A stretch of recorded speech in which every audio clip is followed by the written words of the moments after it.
Hello? Yeah, I'm here. Okay, I'm not sure what's going on. I think it's my phone. Okay, so I have a breakdown here of all the charges. When you first talked to LCEC, I'm not sure when it was, when they told you the deposit was going to be $400 and then the usage charge was $604. That was for February, March, and April. That's, since you've been in the property since February 1st. And then there's a deposit of $400. But all of the tamper fees have to be paid also before they'll turn it on for you. And here's the tamper fees. Basically what happened was once they cut off electric, you guys went over to the neighbor's house and took the neighbor's meter off of 206. So when whoever took the meter off 206 and put it on 205, that automatically gives a signal to the electric company. So of course they go out to the property and they stop service on the property. So, but then when I guess you guys have been trying to come up with the money to turn it back on, somebody again tampered with it a second time. But since there was no meters, you guys put jumper cables up on. Okay, hold on. I ain't even been in my house in about a week or two because it's been dark. So I'm trying to figure out who's doing the jumper cables. Here, let me tell you what happened. On the 19th, somebody put jumper cables into the electric socket and was stealing unmetered power. So it wasn't going through the meter. So since the power was turned off and they took the meters off of both houses, the one that was stolen and then also of yours, a week later, they automatically go out there to check on the status of the property, and they found jumper cables in an electrical socket, which is a huge hazard. I mean, that obviously is, it's a hazard. So what they had to do was they had to call a bucket truck out to the property, and they had to send, disconnect. At the top of the house, they had to disconnect power so that it cannot be stolen anywhere from anywhere again.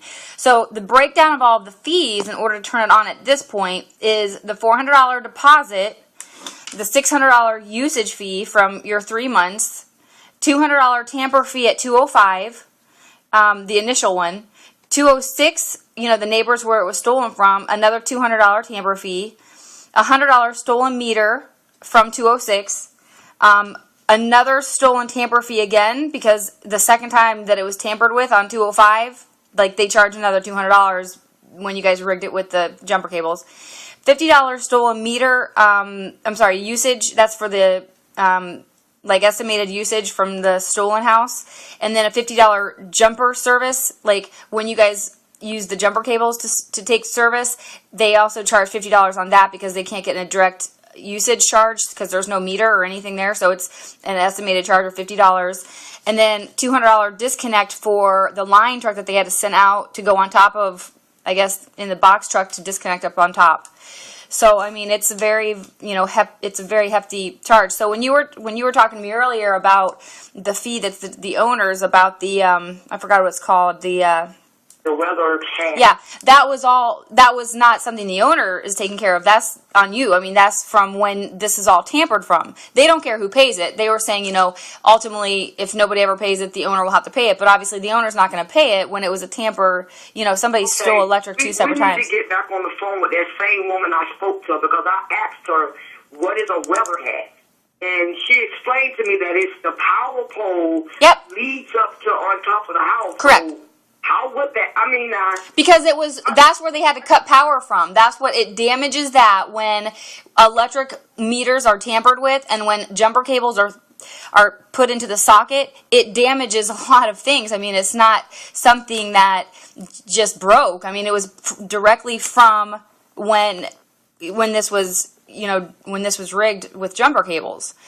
So that's what she was talking about. So her name is Vicky. I mean, she's the one I just spoke to. So those all have to be paid before they'll turn it on. And also, there is also a plate. I guess the face plate was damaged during all this. I mean, this does a lot of damage. I mean, this doesn't just get you power for a short time. It does a lot of long-term damage that is going to fall on you because you're the one on the lease.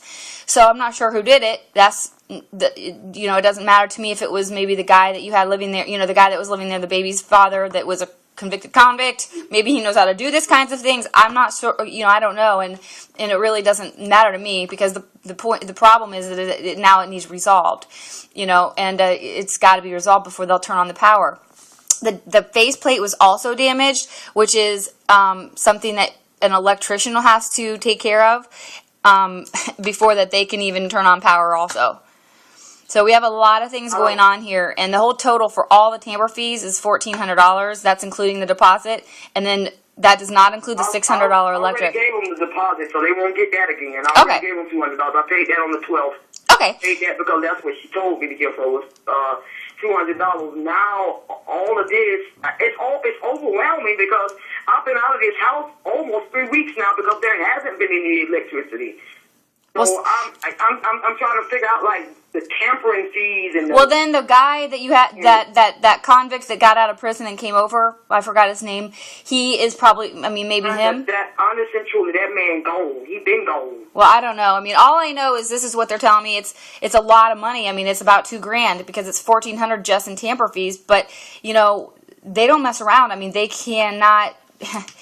This is very dangerous to do. So I don't know who did it, and I don't care.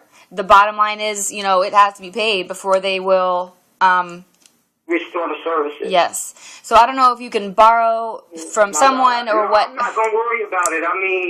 I can get it. I'm going to get it paid because I have to. I got my babies here, but it's going to take a long time. But here's the problem. Here's the problem. I understand, and I really, I don't know. The bottom line is it can't take a long time because maybe you could borrow and then pay somebody else back. But if Section 8 finds out, they're going to take your voucher because you have to have electric at the property. They are. And see, that's what I'm saying. The $200 deposit. My caseworker from the hood called me. I told her I made a $200 deposit like they told me to. She told me to bring in the receipt showing proof that I made that. So I took it in to her. So yeah, because they're calling me. They're calling me now. Mm-hmm. They said they would do 600 of it. Maybe you can go to another place and get more. I don't know what to tell you. Maybe that guy, he can pay it. I don't know. The bottom line is Section 8 is calling me, asking me to sign something and have it notarized that there's power at the property. The owner is also in touch with Section 8 at this point because it was a very, this can be criminal charges. This isn't just like, okay, we pay the electric company and we're done. This is theft. It can be, it's $2,000, $1,400 of, of fees that can be charges against you because you're the one on the lease. And if you have charges against you, that's a felony and you're never going to have a housing voucher. And you have your whole house paid, $900, and you live in a beautiful pool home. I hate to see you lose it. The problem is, if Section 8's harassing me to get me this paperwork to them, and even if I don't, they're talking to the owner. The owner can tell them that the owner's on top of this every day because he's pissed. They're calling him because they can't reach you. So the electric company is calling the owner, which is in turn calling the Section 8 office. This doesn't just stop at me. I'm a representative for the owner. And I can only get so much information through LCEC, and I can only work with you so much. When we're talking about, services that are being, rigged, this is major. This is, you know what I mean? So my hands are totally tied. But then, it's all falling back on me when I've been out of here since the 12th. The 12th when I made the $200 deposit, and I figured out they still wasn't going to turn it on. I left. So it bothered me at this point, the tampering and the plate issues. It was a big job for somebody to put jumper cables and very, that's like, I don't even know. I'm thrown. I'm trying to figure out. First of all, I'm being honest with you. I would like to know who the hell had the audacity to hook up jumper cables to my damn electricity. Well, nobody's supposed to be living in the house. Who fucked with the plate and all of this? Well, nobody messed with the plate. It's already damaged when all this other things are being done. Maybe you should go there and make sure that he didn't come moving back in, because all I know is that the bottom line is it's a lot of money, and that's why I want to get to the supervisor. And I didn't stop until I got to the supervisor to get the exact breakdown, and that's the exact breakdown. And it's okay. So the 1,200. I talked to the lady at the light place this morning, and she told me that altogether I needed a total of $1,200. Well, I don't know what she was. I don't know what she was giving you. I've already paid $200. Okay. I've already paid $200. Well, the 1,400 she was talking about was that was the tamper fees of the 1,400. But then there's your electric usage. You know, the $600 that you used while you were living there, February, March, and April. That was never paid. The owner never paid it. He's not going to pay that. You know, so that was actually the usage charge. So maybe she didn't tell you that part, but that's a breakdown. That's in this breakdown that I just gave you. So $400 deposit, $200 tamper for $205, $200 tamper fee for $206. You know, the house next door. Another $200 tamper fee for $205 because it was tampered a second time. $100 stolen meter because it was stolen off of $206, so that meter cost $100. $50 usage charge, estimated usage charge for the neighbors of $206.